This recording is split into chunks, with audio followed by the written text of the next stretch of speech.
बाढ़ में संभलना जानता हो तो कूदो, और पकड़ करके यदि खींचने की हिम्मत हो तो खींचो।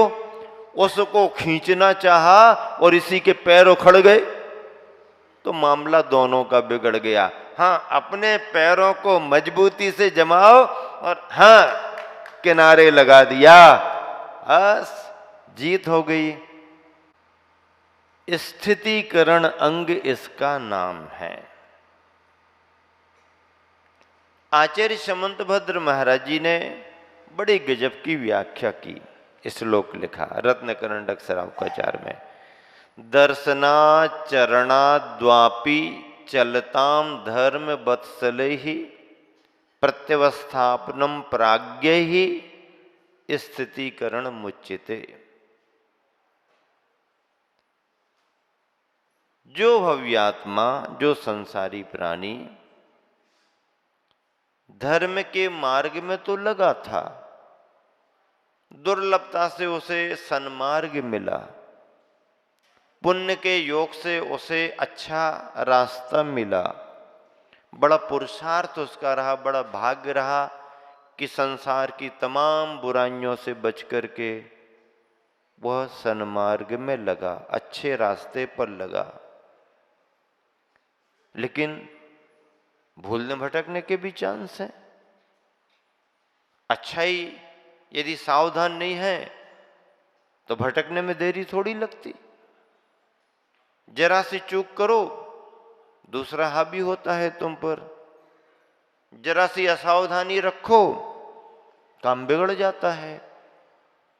तो इस संसार में जिसने अच्छाइयां प्राप्त कर ली बड़ा भाग्यशाली है। लेकिन अब यदि वह लापरवाह हो, अब यदि वह सावधानी ना रखे तो बुराइयों का प्रभाव भी जल्दी पड़ता है, देर नहीं लगती, और वह जहां से आया वहीं वापस चला जाता। सन्मार्ग में लगा हुआ व्यक्ति कोई भूल ना पाए, भटक ना पाए, बुराइयों में पुनः न जला जाए, इसकी सावधानी और समझ कौन रखता है? सम्यक दृष्टि रखता है। तो क्या वो यही काम करता रहेगा क्या? फिर अपना कब करेगा? ये बिगड़ रहा इसको सुधारो, ये बिगड़ रहा उसको सुधारो, ये भटक रहा है इसको यहाँ लाओ, वो भटक रहा है इसको यहाँ लाओ।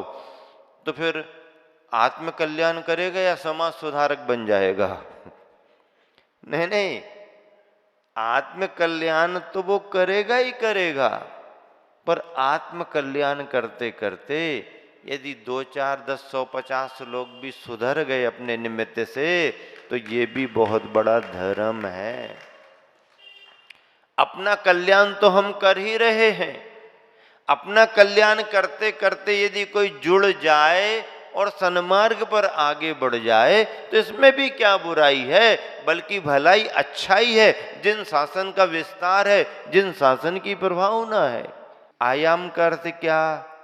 आयाम का अर्थ अनेक अंग, अनेक शाखाएं, अनेक रास्ते, अनेक प्रकार के कार्य आयाम है। बहुआयाम, बहु व्यक्तित्व का धनी, बहुआयामी व्यक्तित्व, सम्यक दर्शन बहुत बड़ा विस्तार रखता है। इसलिए आचार्य समंतभद्र महाराज जी ने कहा कि धर्म के मार्ग में लगा हुआ कोई व्यक्ति अगर दर्शनात्, दर्शन से अर्थात अपने श्रद्धान से डगमगा रहा है, लगा तो धर्म के मार्ग में है, भगवान पर श्रद्धा है, गुरु पर श्रद्धा है, जिनवानी पर भी श्रद्धा है, अपने भाग्य पर भी विश्वास है, लेकिन समय और परिस्थितियों के अनुसार यदि कहीं विचलित होने लगा, कहीं डगमगाने लगा, तो फिर क्या करें हम? हमारी नज़र में बात आ गई तो क्या करें? डगमगा रहा है तो और उसे गिरा दें? चलो खत्म बात। नहीं, ऐसा नहीं, फिर तो मार्ग ही बंद हो जाएगा। क्या करें? किसी ने पूछा, यदि मैं मेहनत करके एवरेस्ट की चोटी पर पहुंच जाऊं, चढ़ जाऊं, तो मुझे क्या दोगे? अब उसकी इच्छा थी कि पुरस्कार वगैरह में क्या दोगे? इतनी मेहनत करके ठंडे स्थान में चढ़ते चढ़ते चढ़ते चढ़ते हिमालय की सबसे ऊंची चोटी एवरेस्ट पर पहुंच जाऊं, तो फिर तुम मुझे क्या दोगे? तो सामने वाला कहता है, पहुंच करके तो देखो, तो मैं पहुंचने के बाद धक्का दूंगा। क्या दूंगा? हाँ, मैंने भी तो दिया है, दान दिया, दान किया, दिया है ना। काय का दान किया? धक्के का दान किया है। क्या दिया है? धक्का दिया है। नहीं नहीं, ऊंचाई पर पहुंचने वाले को धक्का देना ये स्थितिकरण अंग नहीं है। किसी की गाड़ी बिगड़ गई, नहीं चल पा रही, स्पीड नहीं पकड़ रही। ठंड के समय में जब छोटे छोटे थे, देखते थे गांव में आई हुई बस रखी रखी रात भर में, अपन को समझ में आती नहीं थी, और वो बार बार चालू, बार बार, कुछ हो ही नहीं रहा। फिर कहते वो कंडक्टर को, दो चार आदमी को बोला कि धक्का दो, धक्का दो। काहे के लिए धक्का दें? अंदर से गर्म होगी, बहुत ठंडी हो गई है, ऐसा वैसा। धक्का दे दिया, स्टार्ट हो जाती, हाँ, आवाज आने लगती। अच्छा, अब समझ में आता। तो किसी के कार्य में कोई रुकावट आ रही हो, बाधा आ रही हो, तो उसके आगे बढ़ाने के लिए, उसे आगे बढ़ाने के लिए थोड़ा सा धक्का देना, सहयोग देना, ये तो अच्छी बात है। लेकिन ऊंचाइयां हासिल कर ली हैं, प्रतिष्ठाएं प्राप्त कर ली हैं, अब उसको क्या दोगे? गिराने के लिए धक्का देंगे। ये स्थितिकरण अंग नहीं है, ये सम्यक दर्शन की भूमिका नहीं है, ये तो स्वार्थीपना है। गिरते को थाम लेना। किसको थाम लेना? गिरते को थाम लेना। ऐसा भी नहीं कि पहले गिरा दो और बाद में सबको बताओ देखो हमने थाम लिया। हाँ, पहले गिरा दिया और थाम लिया, पहले वातावरण बिगाड़ दिया, अब सरपंच बन करके बैठ करके पंचायत करने को आ गए।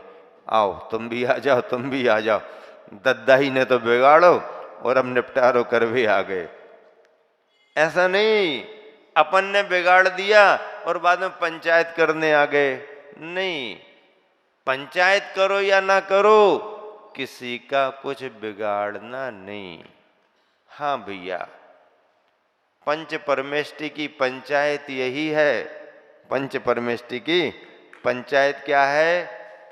हाँ, भला किसी का कर ना सको तो बस खत्म काम। पंच परमेष्टि की पंचायत क्या है? यही पंचायत है पंच परमेष्टि की, कि भला किसी का कर न सको तो बुरा किसी का मत करना है, और फूल नहीं बन सकते हो तो कांटे बनकर मत चुभना, मत रहना। हाँ, सेवा यदि ना कर सको, आचार्य ने लिखा है दोहा, मरहम पट्टी बांधकर व्रण का कर उपचार। अच्छी बात है, सेवा है। मरहम पट्टी बांधकर व्रण यानी घाव का कर उपचार, उसे ठीक कर, ये तो ठीक है। लेकिन अगली पंक्ति में क्या कहा गुरुवर ने? ऐसा यदि ना कर सको तो डंडा तो मत मार। हाँ, ये करो तो बहुत अच्छी बात है, पर यदि ये ना कर सको तो डंडा तो मत मार।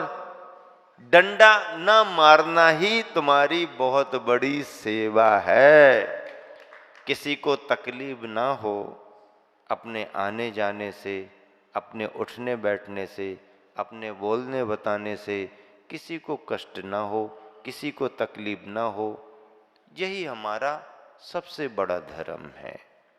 लेकिन अपना अच्छा करते करते हुए भी किसी को तकलीफ होने लगे, बुरा नहीं कर रहे किसी का, हम अपना कर रहे, अच्छा कर रहे, अपने लिए कर रहे, अपना करते करते, अच्छा करते करते भी किसी को तकलीफ होने लगे तो फिर इसकी दवाई किसी के पास नहीं है, इसका उपचार इलाज किसी के पास नहीं है। हाँ, हम किसी का बिगाड़ ना करें यहां तक तो हमारी जवाबदारी है, ताकि किसी को बुरा न लगे, तकलीफ ना हो। लेकिन अपना अच्छा करते करते भी यदि किसी को बुरा लगने लगे तो फिर इसका कोई उपचार नहीं है। धर्मात्माओं के, पंच परमेष्टि के पास भी उपचार नहीं, तीर्थंकर भगवंतों के पास भी उपचार नहीं, क्योंकि तीर्थंकर भी यदि विहार कर रहे और किसी के मन में यदि प्रतिकूलता लगने लगे तो वो क्या करेंगे? हाँ, अपने किसी कार्य के द्वारा मनसा वाचा कर्मणा किसी को तकलीफ ना हो पाए, और यदि कोई तकलीफ हो रही मालूम हो गया तो तुरंत उसका निराकरण करके उसको खुश करना, प्रसन्न करना, इतना तो धर्म अपना है और होना चाहिए।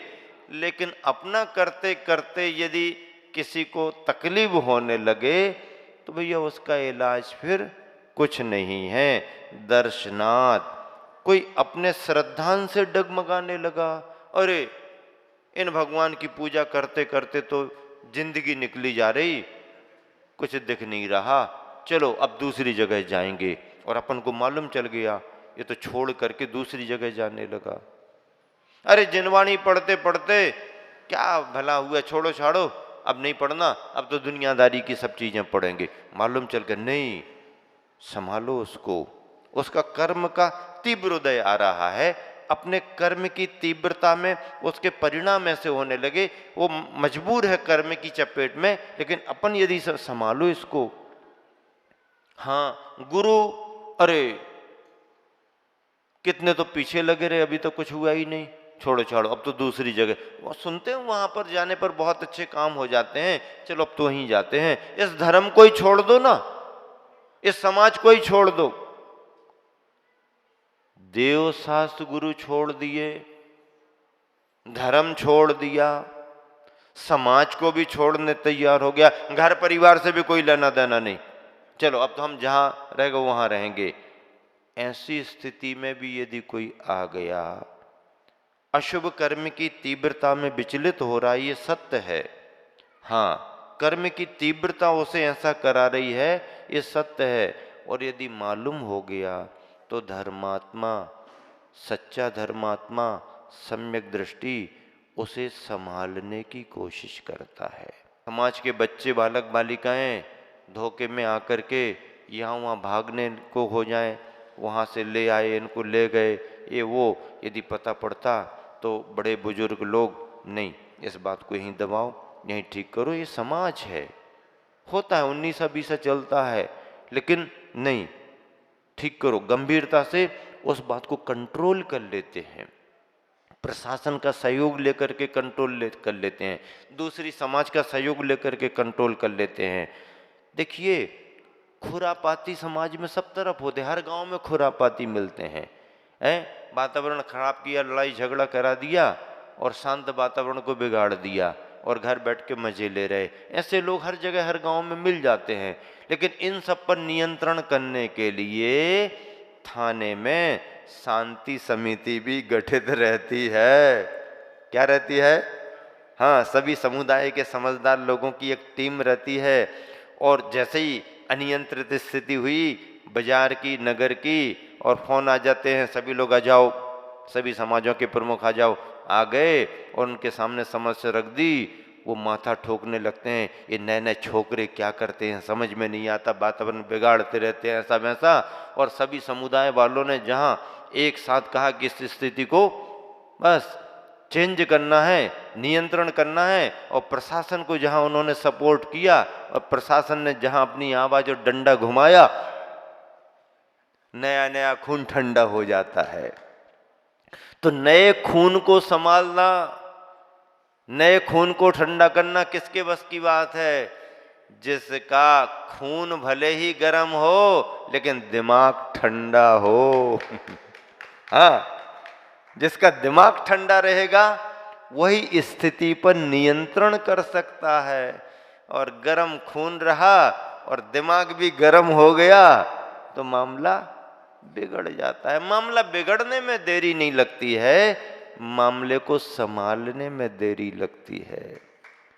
सम्यक दर्शन की व्याख्या कर रहा हूं मैं, और समाज शास्त्र कितना बड़ा जुड़ा हुआ है, कितना बड़ा जुड़ा हुआ है।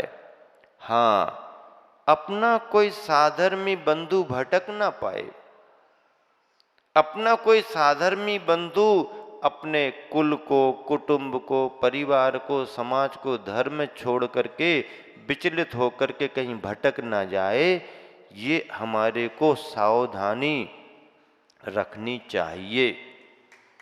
स्थितियां बन रही हैं तो भी उन्हें संभालना चाहिए। यहां तक कि शराब पी करके बिगड़ने लगा, जुआ खेल करके बिगड़ने लगा, पैसा बर्बाद करने लगा, घर की मानता नहीं है, ऐसा वैसा, तो समाज के लोग मिलकर के उसे समझाते हैं, सुधारने का भाव करते हैं, और कई बार बड़ा असर भी पड़ जाता है और सुधर भी जाता है। ऐसे अनेक उदाहरण हैं, समाज सुधार के अनेक उदाहरण हैं। पुराने समय में भी बड़े बड़े जवाबदार जिम्मेदार लोगों ने ऐसे काम किए हैं। आज भी हमको ऐसे कार्य करना चाहिए, और ये कार्य करना ही समाज का संगठन मजबूत बनाए रखना है।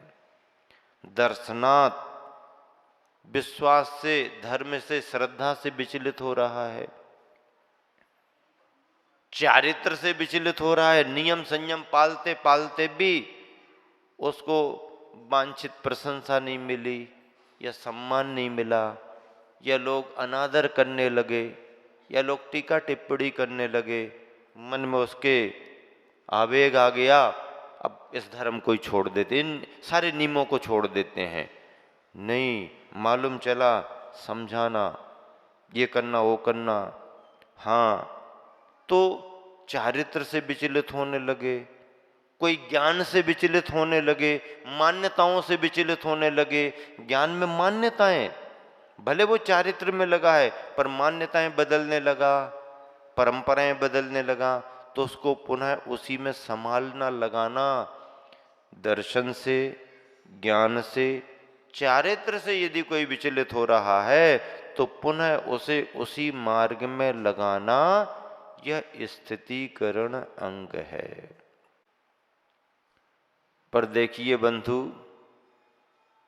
आपके लिए भी लगा ये बहुत अच्छी बात है, पर ऐसा कौन करे, ऐसा कौन करे।